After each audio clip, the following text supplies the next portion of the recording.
One final college football game of the season, but today's focus in the full weekend preview is all about Big Ten basketball. Hello, everybody, and welcome to the Locked On Big Ten podcast, a part of the Locked On Podcast Network. I'm your host, Ben Stevens. It is Friday, January 8th, and the preview is all about Big Ten basketball this week. We will get to Ohio State and Alabama in the national championship on the first episode of next week on Monday's show. But our focus for 5 great games of Big Ten basketball is this weekend preview. And joining me is our dear friend on this podcast. He is a sports reporter anchor at NBC 15 in Madison, Wisconsin. It is George Bilecki back on the show for the first time, if I'm not mistaken, George, to speak about some Big Ten hoops. It's great to have you here regardless. That's right. It feels good to turn the page. I'm excited. I'm very excited for Monday night. Of course, see how Ohio State matches up against Alabama. But it is excited that now it's like we really feel like we get into the full delve and dive into Big Ten basketball season. And I haven't told George this yet, but there's an idea percolating in the back of my mind that maybe we do a Locked On Big Ten game day recap show after the national championship on Monday night if George is available. We'll have to get to that. But the focus, George, right now is Big Ten basketball. 5 games this weekend. There was originally scheduled 6, but Penn State and Michigan has been postponed due to an ongoing COVID issue within the Penn State basketball program. Their upcoming game for next Tuesday against Rutgers has also been postponed at this moment as well. So we wish them health and a quick return to Big Ten basketball competition. But 5 great games to focus on. And if you remember from our first weekend preview here on the Locked On Big Ten podcast, we are going to go over the games in 3 categories. A Locked On Lock, our best bet of the weekend, the underdog special, and then a third category of our creative choosing where we will put George on display to see what fun way he is approaching his third game, his third pick for the weekend of Big Ten basketball. Only 5 games, but a lot of fun to get into for Big Ten basketball. Again, one final reminder before we get into George's first Locked On Lock is because if you bet on college basketball, the lines don't generally come out in earnest until about 24 hours prior to tip. So that makes our job when we're talking about games on Sunday a little bit harder. So what we use here is called the Ken Pom variance, the KP variance from the smartest man in all of college basketball, Kenneth Pomeroy. He puts out predictions of scores between 2 teams in a matchup, and that is generally pretty close to what Vegas ends up putting their final spread in line as. Last year, when I was going through Big Ten basketball season, his average week to week was about 0.7. So we will say a KP variance if we think that, for instance, Michigan State is predicted to beat Purdue 73-71. That would be a spread of 2, but we'd even say take it up to 4 or 5 with the variance by the time tip happens on whatever day that is. A large explanation, but just wanted to set the table. And now George Bilecki sets the table for us for his Locked On Lock for this weekend of Big Ten basketball. You know, Ben, when I was going through all these games, I'm looking forward to the weekend we'll have. I was kind of looking for a sexy pick, like what's the best bet? What's the one that's not obvious? But sometimes you just got to go with what's there right in front of you. And to me, it's Iowa -7 over number 16 Minnesota. Number 5 Iowa, I left that out there, over number 16 Minnesota. I also like the over. It's right now at 163 between these 2 squads. Look, we're going to see a great matchup because Luka Garza, 27 points per game. Marcus Carr from Minnesota, averaging 22 points per game. Garza, of course, is center, but has shown he can shoot this year. Marcus Carr, one of the best guards in the country, not just in the Big Ten. But the Hawkeyes can score 100 points any night. They will allow 99, but who can keep up with them? I don't see that being Minnesota. And Minnesota also allows 73 points per game defensively. So to me, it's kind of like a lock that Iowa's going to get 80, 85 points. And Minnesota can keep up with them. I just don't see them can keep up to that threshold. If the final score was, say, 90-70, would I be surprised? Now that'd fall under the under, but I think there's going to be leeway there, and there'll be some garbage time points too. That's why I like both in this, but I just see Iowa, how balanced their shooting is between Luka Garza, Keegan Murray, CJ Frederick, Austin Ash, not even bring Wisekamp into that. But they got 4 guys that can shoot 44% or better. They're too good of a shooting team right now to keep it close to a not great defensive team. So that's why I really like Iowa in this one. Iowa is the 3rd best offense in the country, averaging nearly 83 points per game. They are the first adjusted offensive efficiency team when it comes to Ken Pomeroy's rankings in the entire country, leading all of teams in all of college basketball. Minnesota, the last time we saw them was on Wednesday night, getting absolutely walloped by a Michigan team that is still unbeaten. Minnesota losing by 25 points, 82-57. This is a top 20 ranked Minnesota team that has struggled since getting up there in the rankings. But the last time Minnesota and Iowa played each other, George, if you remember, on Christmas night, an overtime thriller, Iowa was up 7 with just over 30 seconds to go. Minnesota came back, forced that extra session, and then ended up beating Iowa 102-95, which would have absolutely hammered your over of this game on this Saturday, or Sunday rather, between the Gophers and the Hawkeyes. It's going to be a great game, a top 20 matchup. It's going to be very exciting in Big Ten basketball. I agree with you. Sometimes you look for the diamond of the rough. Other times you just have to highlight the best game of the weekend. And Iowa and Minnesota on Sunday will be the best game of the Big Ten weekend. My locked on lock is Purdue visiting 23rd ranked Michigan State tonight. Big Ten basketball on a Friday night. Michigan State, as our Ken Palm line sees it, is a 2-point favorite. The over-under total, 144. Michigan State had lost 3 games to start off Big Ten play. The first time they started off 0-3, I think, since the early 70s in conference competition. They have found something. When you play Nebraska, you generally get back on the right foot, and then they absolutely shellacked a very good Rutgers team, a top 15 ranked Rutgers team, 63-45 on Tuesday night. It was an incredibly impressive performance from Tom Izzo and company in East Lansing. Aaron Henry that night had 20 points and 8 rebounds. Rocket Watts, in a position coming off the bench that I actually really liked in terms of their roster and lineup on Tuesday, scored 11 points off the bench, and they held Rutgers, as I mentioned, to just 45 points. Purdue, on the other hand, is last in the Big Ten when it comes to scoring offense. And in Big Ten play, the Boilermakers are only averaging about 65 points in the 5 games of Big Ten competition right now. So I expect Michigan State's defense against Purdue tonight to also be pretty good. And the Boilermakers are struggling. They've lost 3 of their last 4. Michigan State is on the up. Purdue is on the little bit of a down. I don't want to say Michigan State has totally figured it out because I don't want to jinx my good friends in East Lansing, Michigan. However, I think they have got something going, at least in this current part of the Big Ten season. I think Michigan State covers that 2-point spread as KP sees it right now. Take the variance up to 4 or 5. I think Michigan State wins by close to double digits and looks impressive tonight in the Breslin Center against the Purdue Boilermakers. Yeah, I actually do like that pick too, Ben. I think that could be the diamond of the rough. So good eye there by you. But what I like about Michigan State is Aaron Henry, Joey Hauser, Rocket Watts. I think that 3 shot selection wise, like I saw what happened. They 3 of the best. Could be the 3. Josh Langford's coming along. 6 points in his last 2. Shot selection for him needs to get better, but that will come along as he just gets back into the game. It's cool to see a senior hit that groove. I do also like the under in this one too, but I would like to touch that, like, an under in football can be satisfying to watch. You got goal line stands, good defense, special teams having an impact, especially in the Big Ten. You're describing but an Big under Ten in basketball is right a lot of missed shots. Yeah, missed opportunities. Like, enjoy life. Like, take the over. Like, who wants to root for the under in college basketball? But I'm going to go with the under in this one too, especially at 144. I think Travion Williams will have a big day inside. Boilermakers will out-rebound the Spartans, maybe. But I think Michigan State is coming along. And I would like to say this. It's about Rutgers just falling short of Iowa at home. Michigan State just falling short of Wisconsin at home. You got to take these empty arenas into account of when you're saying how the games these teams have lost. I think Michigan does have a win in the Big Ten on Christmas Day if there's a crowd at the Breslin Center. I'm sorry to say it to my Badgers. And I think Rutgers, the RAC is one of the most hostile places in college basketball. You wouldn't think it because you don't think much of Rutgers at all.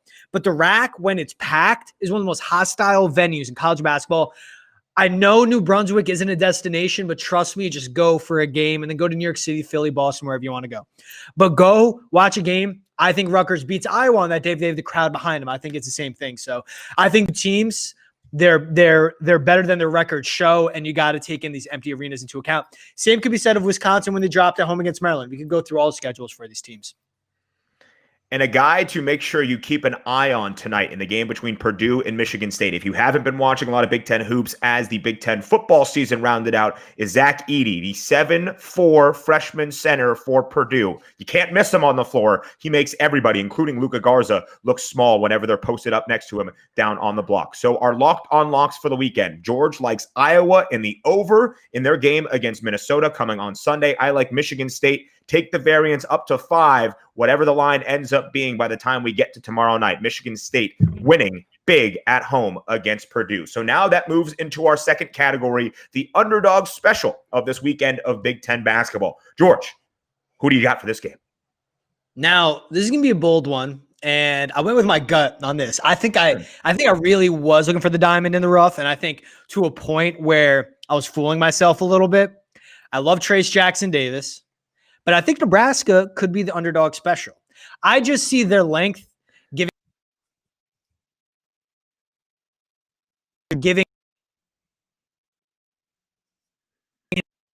Indiana a trouble.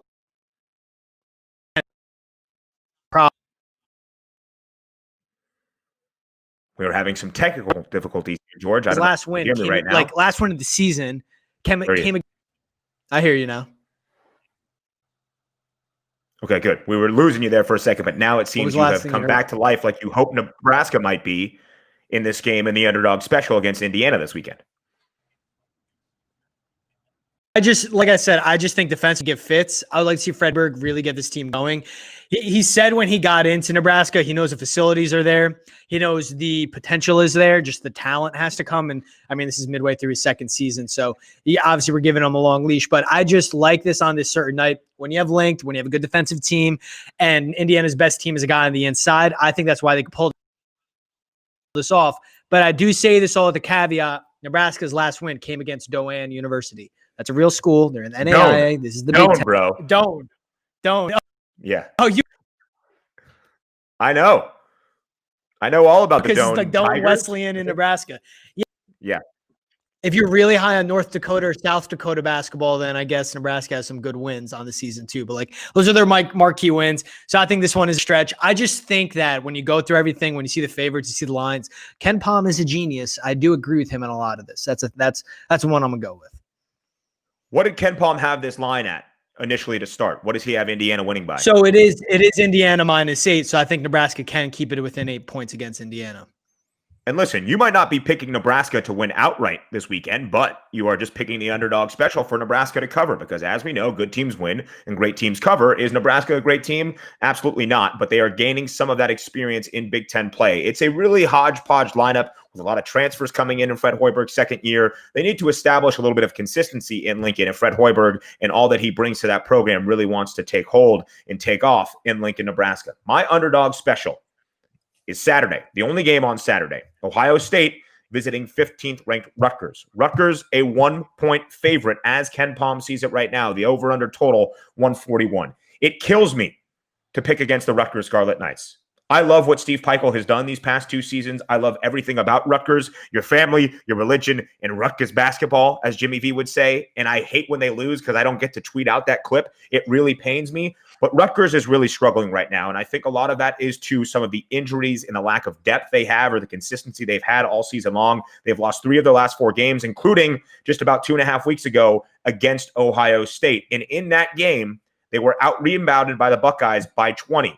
In their shellacking of a loss to Michigan State on Tuesday night, Rutgers was out-rebounded by 20. The same exact margin in both the game against the Buckeyes and the Spartans. 45 in favor of the opposing team, only 25 boards for Rutgers. Rutgers also played probably their worst performance we've seen in over 2 years of Big Ten basketball for the Scarlet Knights. They shot just 31% in East Lansing on Tuesday night from the field, 3 of 12 from the three-point line, 6 of 17 from the foul line. As my father would say, they call them free for a reason. And Rutgers really struggled there. And as I mentioned, getting out-rebounded by 20 against a Michigan State team. That was really, really, really bad. But Ohio State, after being ranked in the top 25, has fallen out of the rankings. They're also not playing their best brand of basketball at the moment. They have lost 2 of their last 3. And by 17 points last Sunday to Minnesota, but they've had a full 6 days off now by the time we get to Saturday to kind of recoup and understand what's going on. I think a key again will be that rebounding margin because Rutgers is still without their talented freshman,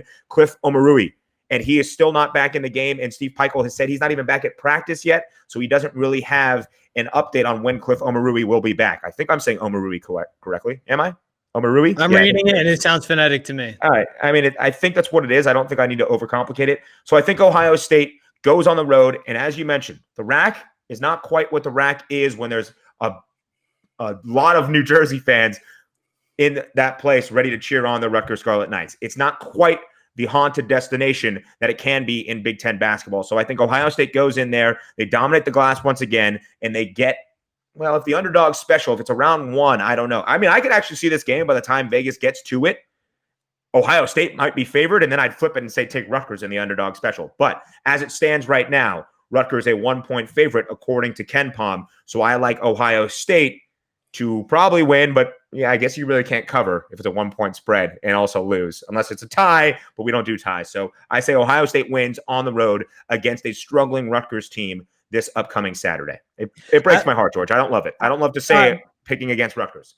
You know, I'm happy that you explained it thoroughly because it let me flush out all the mean things I was going to say to you at least. And I will combat it though. No Cliff Omoruyi. He's been out since Illinois. Is Miles Johnson healthy? Because that's big for Rutgers too. He held Luka Garza to just 4 rebounds. Garza still went off scoring wise, but Miles Johnson in that performance had 13 and 10 as well. I think them coming back to the rack does help. They're the 4th best shooting team in the conference. They got walking buckets in Ron Harper, Jacob Young, Geo Baker as he continues to recover and get healthier as well. Buckeyes aren't a good shooting team last season, and that's continuing this year as well. So I actually think Rutgers is going to hit the over in this one. I think the over will hit, and I think Rutgers beats Ohio State by more than 10 points. I won't be mad. I think you awaken, like Ron Harper is a walking bucket. I will say it time and time again, death, taxes, Ron Harper is a walking bucket. If that's too long of a tweet, I don't care. But you got him as a junior. Jacob Young is a senior. Mons Mathis is a junior. Geo Baker is senior. Miles Johnson, if he's healthy, a junior. This is such a experienced team, and they're just a bunch of dogs. That's what I like about them, and they can shoot lights out. I think them going back to the rack helps them bounce back. They were terrible against Michigan State. Credit to the defense by the Spartans, but there's also open looks missing, a lot of points left at the free throw line as well, like you touched on. I think that comes back. There's something that is good for the soul to be back on your home court and play, and the rack is a good gym for shooters. I think that's why I give Rutgers upper hand here. I think they more than cover -1. I think even if that moves and if they become an underdog, I think they win by 10 still. And the Geo Baker is not just a senior. He's like a 7th-year senior with all the experience he has had playing in Piscataway. He could be an 8th-year senior next year. He really could be. And that's what's been so concerning to me watching Rutgers here in this recent stretch is because at times, even if the offense hasn't been there, what they have been known for in this reemergence under Steve Pikiell is the grittiness, is the toughness, and especially on the glass. So to be out-rebounded in the way they have in the last couple of games really does kind of give me some hesitation, give me some pause when it comes to this Rutgers team. If they win on Saturday, I will not be upset. I get to tweet out my Jimmy V clip. So that's all good by me. I'm fine if they ended up making me look foolish for picking against them in the underdog special, and that will be just okay with me. So 5 games. Yes, George, you have something to say about Rutgers you want to finish with, you New Jersey native? Yes. For everyone, like I said, go to the rack, take a trip there. After the game, I'd say after, because you don't want to be overstuffed at the game. But after the game, go to Stuff Your Face. I know it's really corny name. One of the best calzones you'll ever have. That's all I'm saying. Wow. In New Brunswick. That's all. That's my tip. I can't believe they named a restaurant Stuff Your Face, and it just took. It's like yeah, you go in and like it's like college vibes, like you like the college students. They got to curtail to the tourists. Hey, what does mom and pop want to take little Ben and Georgie to before they go to the Rutgers game? Let's go to Stuff Your Face, have a calzone, take one for the road, and we'll go cheer on our Scarlet Knights. That's how it goes. So the accent came out a little bit there. I don't know if you caught on to that. I did. Yeah, it's unforced. Don't have me saying coffee on this. Then we're. Well, listen, George Bilecki, much like the running back room in Madison, Wisconsin, is the great pipeline from New Jersey headed to the state of Wisconsin. So we have 5 Big Ten basketball games. We have given you our Locked On Locks of the week, our underdog specials. There is only one creative category here because there's only 5 games, but we give it to our guest because not only is he such a creative mind, we also want to honor him for being on this show. So, George, what is your third and final pick of the weekend? What is the name? What is the game? Give it to us. Well, first, outright in this game, I think Illinois covers. Right now, they're at -8. I think they hit the over 2 at 150. But the stat line I want us all to watch, not the score, not the margin of victory, but how many rebounds Illinois finishes with. They're averaging 42 rebounds per game in this season. They out-rebound their opponents by over 13 per game. Meanwhile, Maryland barely gets over 1 rebound per game against their opponents. So I think Illinois, I'm setting the over-under at 43 rebounds, and I say take the over in this one on a prop bet. I really like the Fighting Illini. Their guards can rebound, and of course, Kofi Cockburn, but Ayo, DeMonte Williams, they all can do it. And I really do think that they just have the depth at this. They'll control the pace. If they hit a bunch of shots, I won't be surprised I could hit this number. But from Andre Curbelo to Ayo DeSumo to Kofi Cockburn, I think they out-rebound the Terps, but they also finished with over 43 in this game. So George Bilecki's prop bet of the weekend is take the over of the 43 rebounds for the game between Illinois and Maryland. I love it. We haven't had a prop bet on this show yet, football or basketball or otherwise. That is the first prop bet in a full weekend preview in the history of Locked On Big Ten. And who else to better deliver it to us than George Bilecki? George, man, that's why we love you here. And you like Illinois to win and cover, right? Yeah, I was originally actually going to watch Andre Curbelo's assists numbers because he's been dropping dimes like crazy. And I love this backcourt because obviously Ayo is a bucket too, but he can pass it as well. I think he's the top 3, 4, 5 player in the country. But Curbelo can also help him facilitate this offense. So that's why I like him outright in this all around. Maryland, they just got James Graham in from Milwaukee. Like literally, I think it's genius what they're doing there. They're taking advantage of this blanket waiver. Like, hey, James, graduate from Nicolet in Milwaukee early, get onto campus. Don't just train. Let's get you reps on the court. You're not going to lose any eligibility. You'll be a freshman again next year. If you want a red shirt, then you can be 5-6 years here in College Park. So I think it's genius what they're doing, but I just think they're ways away. Illinois is what they are with their rankings. So that's why I think they cover and hit the over. And at the same time, I mean, they're a damn good rebounding team. Just the same thing you hit on with Pikel in Rutgers. I think what Underwood's doing in Champaign is the same thing. We're going to play tough basketball. We're going to out-rebound you. We're going to play smart. And we're going to get after you. So that's why I really like the Illini in every part of this game.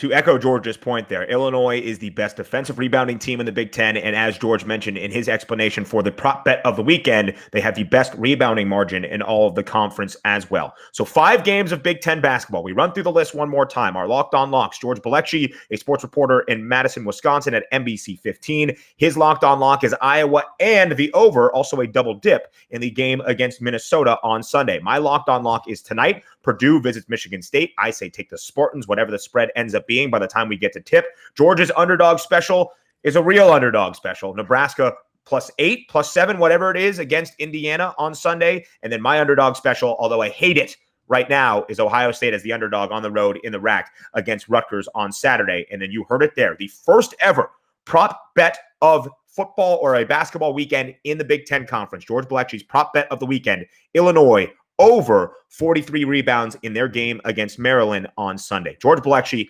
always a pleasure, always creativity thrown our way, and maybe we're back together Monday night following the national championship game between Alabama and Ohio State. Who knows? The future, we never know what's going to happen. I would love it. I would love it. We never know, but the future, one thing we know is that overs will be hit and rebounds will be had this weekend in Big Ten basketball. We will end with that. George Bilecki, a sports reporter and anchor at NBC 15 in Madison, Wisconsin, our dear friend on this podcast. Thank you very much for your time.